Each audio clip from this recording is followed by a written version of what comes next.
Agora, vamos dando uma relembrada básica na dilatação térmica, né? Vamos fazer essa revisão desse conteúdo que também nós vimos aí no início do ano. Bom, lembrando que é dilatação térmica, né? Dilatação térmica é a variação das dimensões de um corpo em função da mudança da temperatura. Então, a gente vê aí vários danos provocados aí, né? Numa ponte, numa calçada, num piso. Por quê? Porque a dilatação não foi devidamente calculada, tratada, e como consequência a gente tem todos esses danos aí. Então, o que a gente percebe? Em geral, quando a temperatura aumenta, né, a gente tem também um aumento das dimensões do corpo, né? Então, se eu tenho uma roda e eu quero encaixar na outra, né, a calota aqui, né, encaixar na outra, a outra, para ela, em geral, ela é menor, né? Então, eu aqueço essa roda para ela ficar grande e encaixo a outra, e quando o conjunto esfria, ela trava, ok? Bom, ou o contrário também é verdadeiro, quer dizer, quando a gente reduz a temperatura, as dimensões também reduzem, né? Então, você aquece o alumínio, o furo aumenta, você encaixa a barra de aço. Quando esfriar, né? Quando esfria, a temperatura baixa, o tamanho diminui, e aí também provoca o travamento. Bom, por que a dilatação ocorre, né?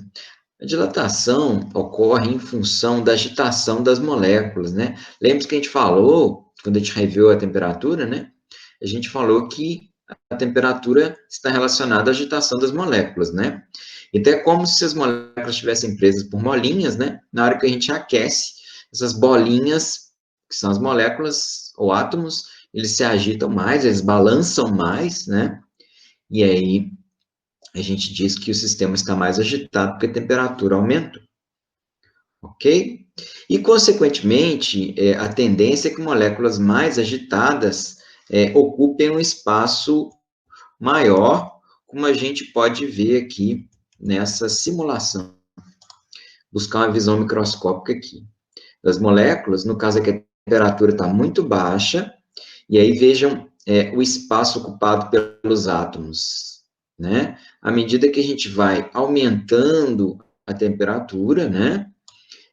O espaço entre os átomos vai aumentando e as moléculas vão ficando também cada vez mais agitadas, né? Então, a gente vai percebendo que as moléculas estão se expandindo, estão se afastando uma da outra, e agora a gente já consegue observar essa vibração, né? Esse deslocamento das moléculas, coloquei na maior temperatura possível aqui, que a gente vê esse deslocamento já bem grande já das moléculas.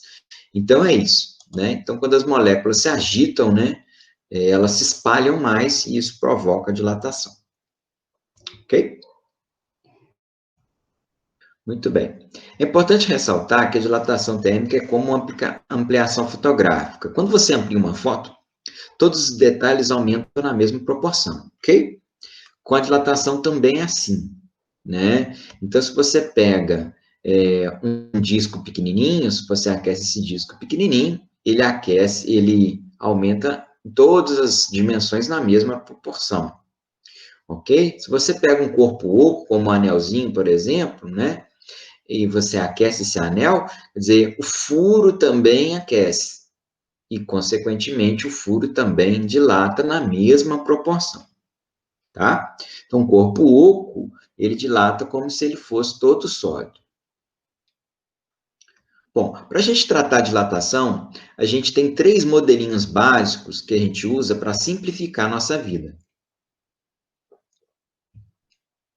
O mais simples deles é a dilatação linear. A dilatação linear, ela é utilizada quando a gente tem uma das dimensões, apenas uma das dimensões do corpo, muito maior do que as outras, né? Essa dimensão normalmente é chamada de comprimento. Então, pense no trilho de um trem, por exemplo, né? A gente vai perceber que tem um espaçamento entre os trilhos do trem, justamente para compensar possíveis dilatações, né? Ou, no caso de linhas de alta tensão, a gente vai ver que elas sempre são curvadas, né?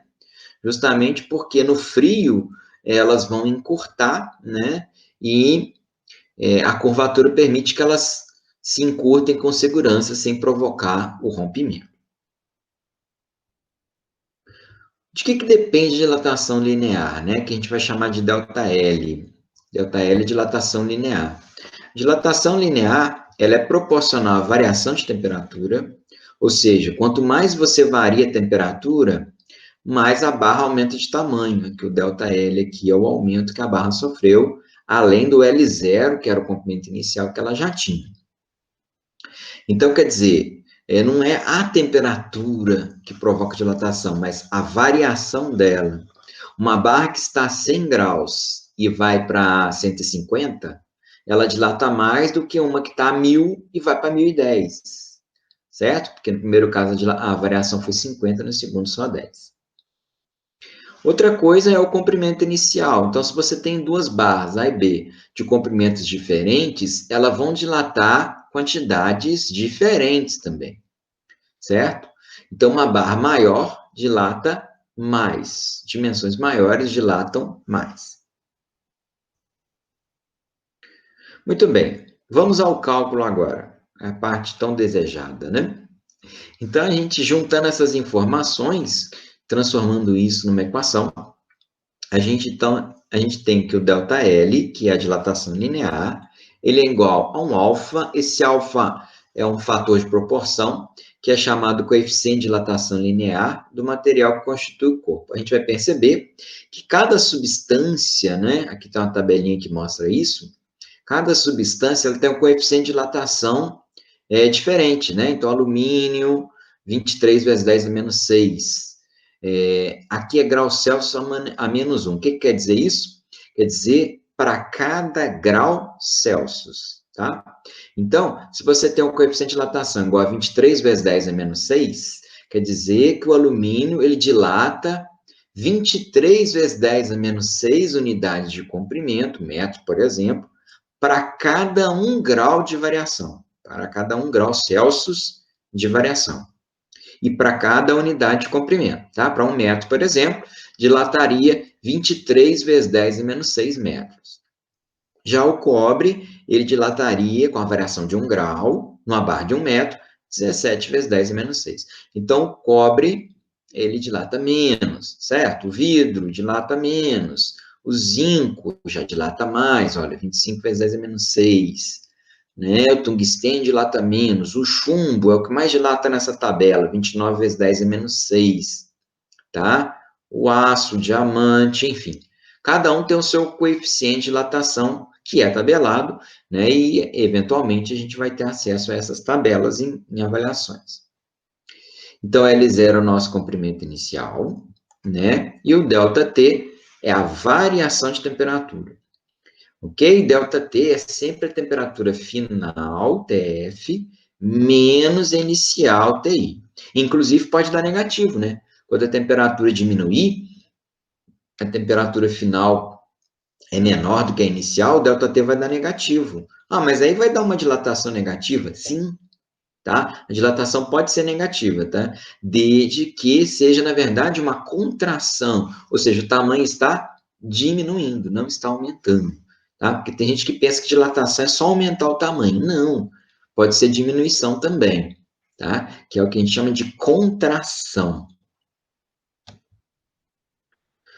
Muito bem. O segundo modelo é a dilatação superficial dos sólidos, né? A dilatação superficial é quando duas dimensões do corpo são mais importantes, ou são maiores, né? São mais importantes porque elas são maiores, tá? Do que as outras. Então, tem uma dimensão que é bem menor do que as outras. Então, se a gente pensa na moeda, por exemplo, né? A moeda tem duas dimensões importantes e a espessura da moeda não é importante, ela é bem menor do que a largura e o comprimento. Ok?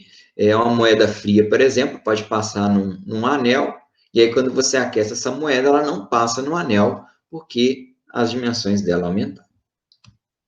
É o que a gente usa para estudar a dilatação de chapas, discos, tampas, né? É o clássico pote de palmito, que a tampa não abre de jeito nenhum, né? Joga água quente na tampa, porque aí a tampa vai dilatar, né? E, consequentemente, vai ficar muito mais fácil você removê-la do pote. O que depende de dilatação superficial?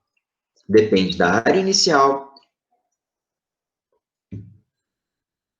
que eu vou chamar de A0 aqui, né? Então, quanto maior a área inicial, maior a dilatação. Dilatação está aqui, a ΔA, né? E também depende da variação de temperatura, igual dependia também a linear, né? Quanto maior a variação de temperatura, maior a dilatação superficial. E como é que calcula? Muito parecido com a linear, né? Só que ao invés de ΔL, a gente tem o ΔA, porque é a variação da área, né, gente? Por isso que é A. Só que no lugar do alfa, a gente tem um beta. O beta é 2-alfa, tá, gente? Então, tem que tomar esse cuidado aqui, ó.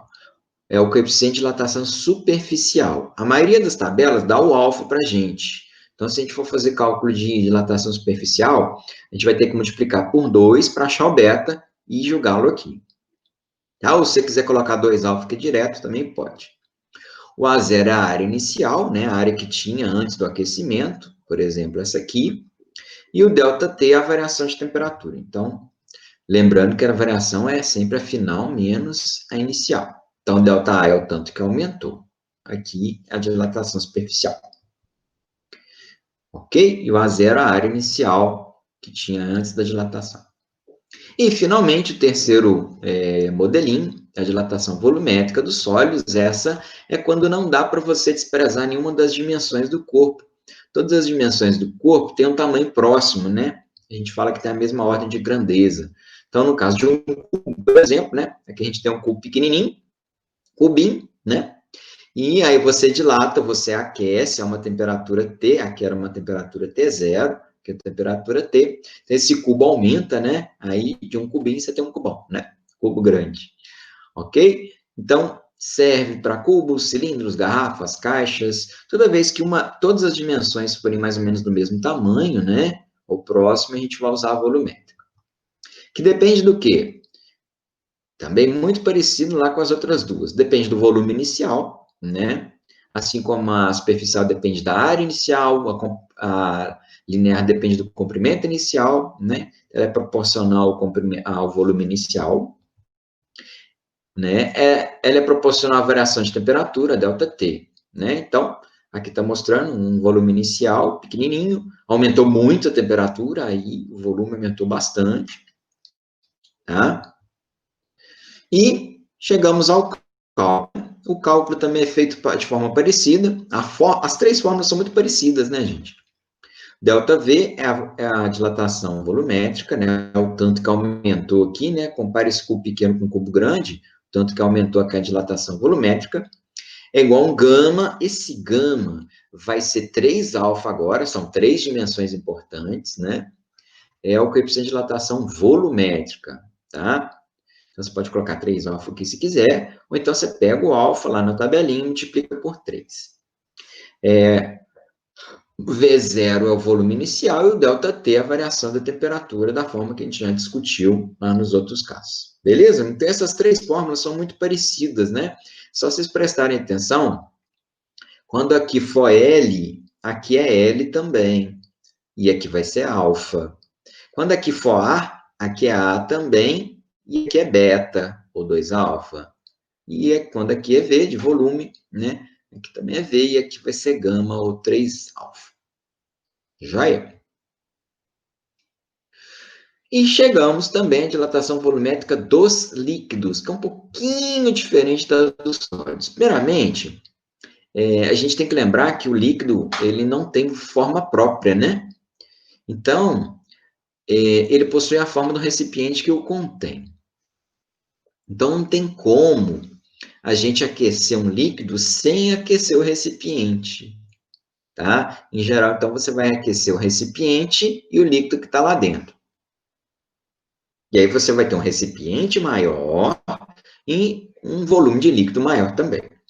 A gente só fala em volume, tá, gente? Não tem como você pegar um comprimento de líquido, 1 metro de líquido, não rola, né? Ou uma área, 1 metro quadrado, não tem jeito. Então, só volumétrica, tá? Então, toda vez que falar volumétrica, dilatação dos líquidos é volumétrica, tá? E como é volumétrica, a gente vai usar a fórmula da volumétrica. Então, a dilatação, pediu para você calcular a dilatação de um líquido, também chamar de dilatação real do líquido, é a nossa dilatação volumétrica. Vou botar um L aqui, depois vocês vão entender por quê. Gama, volume inicial, variação de temperatura. E aí, em geral, de líquidos, a gente tem tabelas de coeficiente de dilatação já volumétrica, já. Não é linear, não. Tá? Não faz sentido você falar em coeficiente de dilatação linear para líquidos, tá? Aí aqui a gente tem alguns exemplos, tá? Evidentemente que existem muitos, né? São uma tabela, se você procurar na internet, você vai descobrir um monte de tabela com um monte de coeficiente de dilatação diferente. Bom, a diferença do líquido para o sólido está aqui, ó. Porque, como eu disse, você vai ter que aquecer o recipiente junto. Então, imagina o seguinte. Imagina que você tem um recipiente totalmente cheio de líquido, a uma temperatura T0, inicial. Aí eu vou e aqueço, provoco aquecimento. O que vai acontecer? Vai entornar, né? Porque vai dilatar.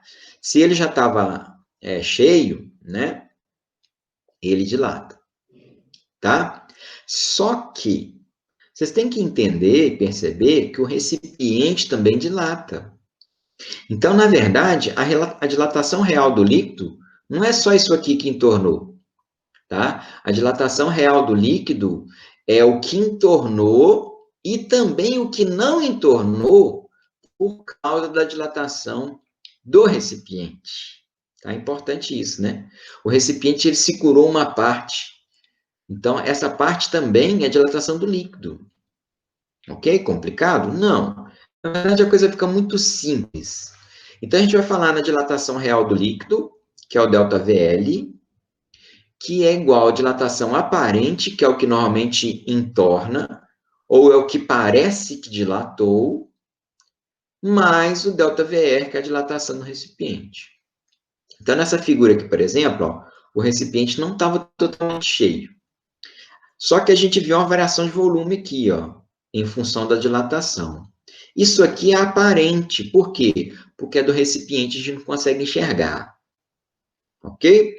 Se você tiver a aparente e é do recipiente, você acha do líquido. Ou se você tiver a do líquido e a aparente, você consegue, então, chegar na do recipiente também. Ok? E um líquido muito importante para a gente, né? Eu não vivo sem ele, imagino que vocês não, é a água. E a água, ela tem uma particularidade interessante. No intervalinho de 0 graus a 4 graus Celsius, tá? Ela é invertida. Como assim? Quando você aquece uma substância, em geral, você imagina que ela vai expandir, certo? A água é errado. Só entre 0 e 4 graus, tá, gente? Então, o que acontece? De 0 a 4 graus, na hora que você aquece de 0 até 4, em vez da água expandir, ela vai contrair. O volume dela vai diminuir, tá? Então, a gente vai perceber aqui no gráfico, olha, é um gráfico de volume em função da temperatura. A gente vai perceber aqui, ó, que saindo um volume igual a 1, ó, de 0 graus até 4, olha o que está acontecendo com o volume. Ele está diminuindo. Está vendo como é que a curva está descendo? O volume está diminuindo, de 0 a 4 graus. Depois de 4 para frente, a curva sobe normal, tá, gente? A gente tem que perceber que de 0 a 4, a curva desce, o volume está diminuindo, tá? Agora, se você pensar o contrário, se você resfria essa água de 4 para 0, quando a gente esfria um corpo, a gente imagina que ele vai reduzir de tamanho, né? Só que a água de 4 para 0, ela expande, né? Não sei se já aconteceu com vocês, a gente deixa uma garrafa de cerveja na geladeira, né? Uma garrafa d'água, se você deixar no congelador e ela congelar, ela pode quebrar, estourar lá dentro, ou amassar muito, tá? Faz isso com uma garrafa PET aí, né? De plástico, vocês vão ver, enche ela completamente d'água, tampa e congela. Deixa no congelador, você vai ver que ou ela estoura mesmo, ou pelo menos ela vai ficar toda amassada, deformada, ela vai, tá? Então, porque de 4 a 0, a água expande. né? Você vai congelar, ela vai chegar até 0 graus, ela vai expandir. Então, quando você olha aqui no gráfico, ó, você imagina que a gente está resfriando. Então, a temperatura sai de 4 e vem para 0. De 4 para 0, a curva está subindo. Quer dizer, o volume está aumentando. Ok? Então, aonde que a água tem o menor volume possível? Em 4 graus. Tá? Porque de 0 para 4 o volume cai. De 4 para cima, o volume aumenta. Então, o menor volume possível é 4 graus. E é por isso, né, que a gente vê em regiões congeladas, apenas a superfície da água congela. Tá? Como assim? Bom, vamos entender o seguinte. Se você está com uma água a 8 graus, por exemplo, 7 e tal, à medida que você vai resfriando, aí é normal. Está esfriando, o volume está diminuindo e a densidade aumenta, tá? Até chegar a 4 graus, ok? Se a densidade aumenta, corpos mais densos tendem a afundar, lembra? Que a gente estudou ano passado? Então, até 4 graus, a água vai esfriando e vai descendo, vai descendo. A água quente esfria e desce. A água fria vai ficando lá no fundo. Então, lá no fundo vai ficando mais frio, tá? Então, enquanto na superfície está 8 graus, lá embaixo está 4. Só que isso é só até 4 graus.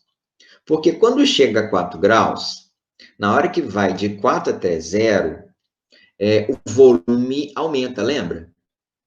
Se o volume aumenta, a densidade diminui, que é inversamente proporcional, né? Como a densidade diminui, corpos que têm densidade menor ficam no fundo. Então, a água a 4 graus, ela não sobe, tá? Ela fica lá no fundo. E aí ela vai ficando lá no fundo, lá em cima vai resfriando, resfriando até congelar.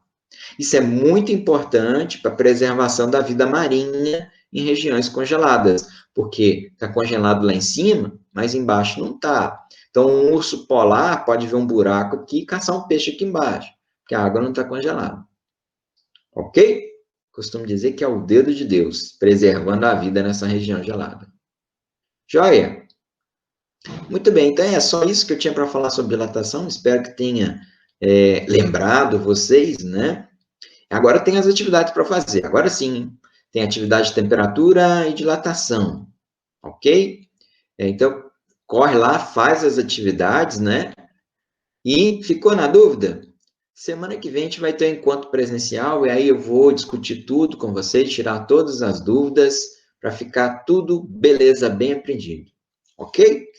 Grande abraço para vocês, bons estudos e até semana que vem.